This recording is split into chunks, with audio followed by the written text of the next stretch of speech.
Ciao a tutti e bentornati sul mio canale. Oggi continuiamo a parlare dei pronomi oggetto, in particolare dei pronomi indiretti. Ho deciso di soffermarmi su due punti che secondo me sono molto importanti e che ho ritrovato in un paio di vostre domande nella sezione dei commenti di questa lezione qui. Se volete fare un ripasso dei pronomi diretti e indiretti, io vi consiglio di guardare prima questa lezione e poi tornare qui. Grazie Lucrezia, è sempre utile ripassare questi argomenti. Sarei interessato ad approfondire il caso dell'uso di loro come pronome indiretto. Ripassiamo un attimo i pronomi indiretti. Mi, ti, gli, le, ci, vi, gli. Questo è quello che trovate nella tabella dei pronomi indiretti nei libri di grammatica italiana per stranieri. Anche nel mio c'è questa tabella, anche se ho voluto mettere un asterisco per dire guardate che c'è anche loro. Poi in un momento successivo dovete studiare anche l'uso di loro. Effettivamente in grammatica per la terza persona plurale, il pronome indiretto è in realtà loro, non gli, perché gli è quello di terza persona singolare maschile. Quindi, come vedete, si è cercato di omologare la terza persona per semplicità, per facilità. Questa è la conclusione a cui sono giunta. Infatti, nella lingua parlata è molto più frequente sentire l'uso del pronome gli al posto di loro. Perché succede questo? Osserviamo questa frase. Quanto mi mancano i miei amici? Scriverò loro un messaggio. Che cosa notate? Di diverso dal solito, di diverso nell'uso? La posizione. La posizione del pronome indiretto loro è diversa dalla posizione di tutti gli altri pronomi, perché di norma tutti i pronomi sono sempre prima del verbo coniugato. Invece loro si mette dopo il verbo coniugato. Scriverò loro una lettera, un messaggio, che significa scriverò un messaggio a loro. Questa è la struttura della frase con il pronome indiretto loro di terza persona plurale. Loro vale sia per il maschile sia per il femminile. Se ascoltate il telegiornale, se ascoltate i documentari, se ascoltate contenuti un po' più formali, tra virgolette, sentirete molto spesso l'uso del pronome indiretto di terza persona plurale loro. Nella lingua più informale, invece, è sempre più frequente l'uso del pronome indiretto gli anche per la terza persona plurale. Se usate gli non è sbagliato perché comunque ormai è un uso accettato nella lingua. Se usate il pronome indiretto loro farete una bellissima figura.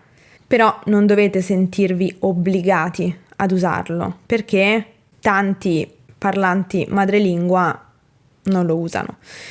Però è importante sapere della sua esistenza, perché se lo vedete scritto o se lo sentite dire, saprete di che cosa si sta parlando, saprete che cos'è.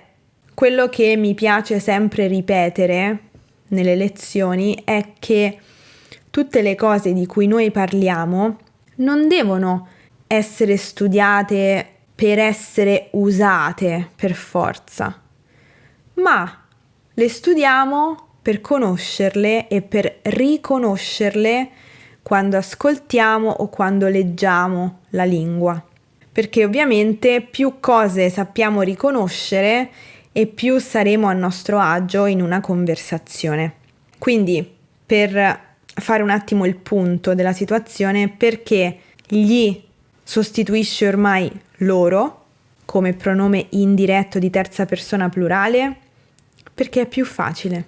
È molto semplice. Quando un uso diventa sempre più frequente nella lingua è perché evidentemente quell'uso risulta più facile per i parlanti. Passiamo ora al secondo punto della lezione di oggi. Hai detto che il pronome indiretto si usa sempre con le persone e mai con gli oggetti. Quando qualcuno inizia la domanda con hai detto che, trattengo sempre un po' il respiro perché mi chiedo, oddio, che ho detto? A parte gli scherzi. Sì, è vero, nella lezione precedente ho detto che i pronomi indiretti sostituiscono sempre una persona nella frase. Cosa succede allora con un caso dativo come per il verbo aggiungere? Aggiungo il sale al guanciale. Gli aggiungo il sale o li aggiungo il sale? Mi sembra che si possa dire che un verbo intransitivo cada su un oggetto, no? Rileggiamo questa frase. Aggiungo il sale al guanciale. Qui abbiamo il verbo aggiungere a. Quindi qui aggiungo qualcosa a qualcos'altro. Aggiungo il sale al guanciale. Se volessimo sostituire al guanciale, che pronome useremmo? Non possiamo usare un pronome indiretto, perché il guanciale non è una persona, quindi non posso dire gli. Quindi il pronome che noi dobbiamo usare in questo caso è il pronome ci.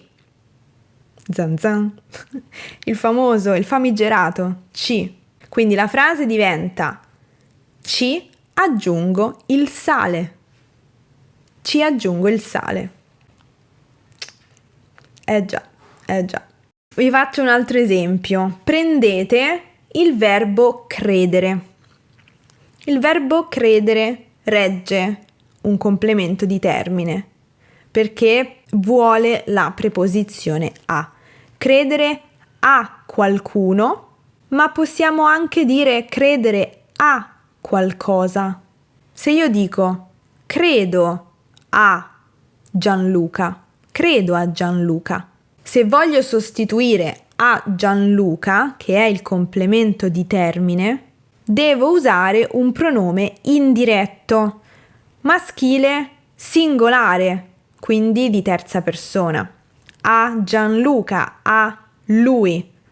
Il pronome corrispondente è il pronome indiretto gli. Gli credo. Credo a Gianluca. Credo a lui. Gli credo. Credo a Sabrina. Le credo. Eccetera. Se dico credo alle tue parole. Credo alle tue parole. In questo caso è credo a qualcosa, alle tue parole. E quindi per sostituire a qualcosa abbiamo bisogno del pronome ci, che in questo caso chiamiamo pronome dimostrativo. Credo a questo, ci credo. Quindi, credo alle tue parole, ci credo. Va bene? Ci fermiamo qui per oggi. Allora, ovviamente se avete altre domande, la sezione dei commenti qui sotto è a vostra disposizione. Io vi ringrazio per aver seguito anche questa lezione e vi do appuntamento alla prossima. A presto! Ciao!